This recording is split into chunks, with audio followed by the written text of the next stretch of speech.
Break સાબરકાંઠામાં causeway પરથી તણાઈ મહિલા પુરુષ અને બાળક થઈ રહ્યા હતા પસાર મહિલા તણાઈ હોવાનો વિડીયો વાયરલ થયો છે। ફાયર વિભાગે મહિલાની શોધખોળ શરૂ કરી છે। તો સાબરકાંઠાની સમગ્ર ઘટના મહિલા તણાઈ હોવાનો વિડીયો છે તે વાયરલ થઈ રહ્યો છે। સમગ્ર ઘટનામાં જોઈ શકાય છે કે કઈ રીતે તેઓ પસાર થઈ રહ્યા હતા। ફાયર વિભાગે મહિલાની શોધખોળ શરૂ કરી છે।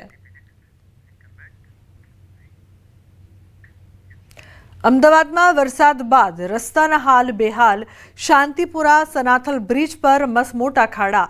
બ્રિજ પર ખાડાથી વાહન ચાલકો પરેશાન। રોડ પર ધૂળની ડમરીઓ ઉડતા મુશ્કેલી જોવા મળી રહી છે। एक महीने जब से बारिश शुरू है कुछ समारकाम नहीं हो रहा है। कुछ नहीं कितनी दिक्कत आ रही है? दिक्कत तो बता रहा हूँ, दूसरे दिन पहुँच रहा हूँ।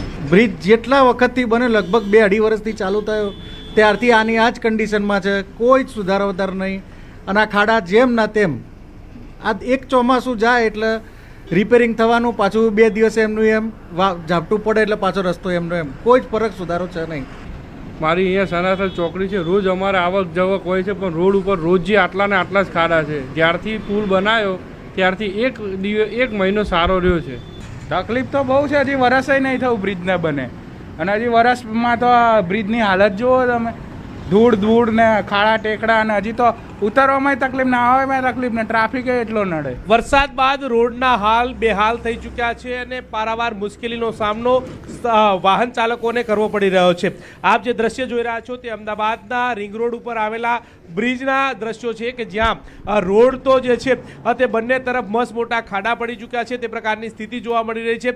મોટા વાહનો પસાર થાય તો જાણે ધૂળની ડમરીઓ ઉડતી હોય તે પ્રકારની સ્થિતિ જે છે તે જોવા મળી રહી છે। આ શાંતિપુરા જે સર્કલ આવેલું છે ને તેની ઉપર બનાવેલા ઓવરબ્રિજના આ દ્રશ્યો છે કે જ્યાં મોટા વાહનો પસાર થાય તો ધૂળની ડમરી ઉડી રહી છે। નાના વાહન ચાલકોને પણ પારાવાર મુશ્કેલીનો સામનો કરવાની નોબત જે છે તે આવી રહી છે। ફક્ત રોડની આવન તરફ નહીં પરંતુ બંને તરફ આ પ્રકારની સિચ્યુએશન જે છે તે જોવા મળી રહી છે। સ્થાનિક લોકો પણ પારાવાર મુશ્કેલીનો સામનો કરી રહ્યા છે, વાહન ચાલકોને પણ મુશ્કેલીનો સામનો કરવાની નોબત આવી રહી છે। આપ જોઈ રહ્યા છો કે કેટલી મોટી આ ધૂળની ડમરીઓ જે છે તે ઉડી રહી છે કે જાણે પાછળ વાહન ચાલક આવતા હોય તો તેને કંઈ પણ ન દેખાય તે પ્રકારની સિચ્યુએશન જે છે તે જોવા મળી રહી છે, જેના કારણે વાહન ચાલકોને પણ મુશ્કેલીનો સામનો કરવો પડી રહ્યો છે। મહત્વનું એ છે કે રોડ જે વરસાદ બાદ રોડ રસ્તાનું સમારકામ થવું જોઈએ, પરંતુ સમયસર થાય તો આ પ્રકારની સિચ્યુએશન જે છે તે ન જોવા મળે તે પ્રકારની વાત છે। પરંતુ અત્યારે હાલ તમે ફરી એકવાર આ દ્રશ્ય જોઈ રહ્યા છો કે આ પ્રકારના દ્રશ્યો જે છે તે જોવા મળી રહ્યા છે કે જો વાહન તમે ધીમું ન હંકારો તો તમને પણ મુશ્કેલી પડે તે પ્રકારની સિચ્યુએશન જે છે તે જોવા મળી રહી છે।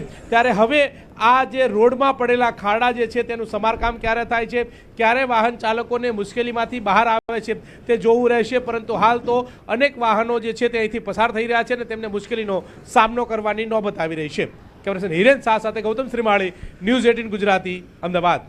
તો વરસાદ બાદ રસ્તાના હાલ બેહાલ છે, પરંતુ હજુ સુધી સમારકામ ન કરવામાં આવતા વાહન ચાલકો પરેશાન છે।